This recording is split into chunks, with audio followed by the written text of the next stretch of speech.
Hi, I'm CSLEA Senior Legal Counsel Andrea Perez.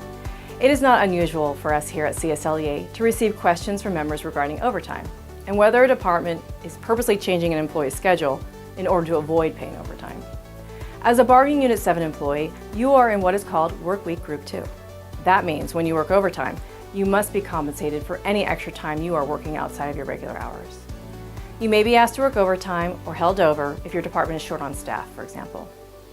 Overtime is work that exceeds your normal hours or is work that can't be done within a normal 8 to 5 schedule.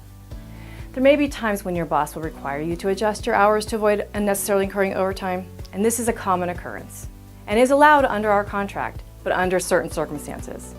Examples include your supervisor asking you to adjust your shift at the beginning by a few hours or at the end by a few hours, or to take time off at the end of the work week to offset the extra hours you may have worked that week.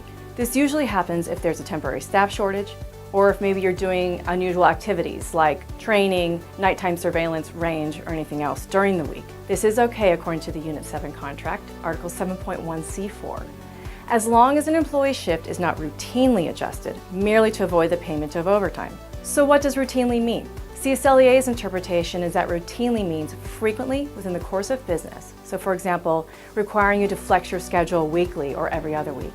CSLEA understands that some members may enjoy flexing their schedules, particularly those employees who work a standard 8 to 5 Monday through Friday schedule. We have no objection to an employee who agrees to flex her schedule where that agreement is voluntary and without coercion.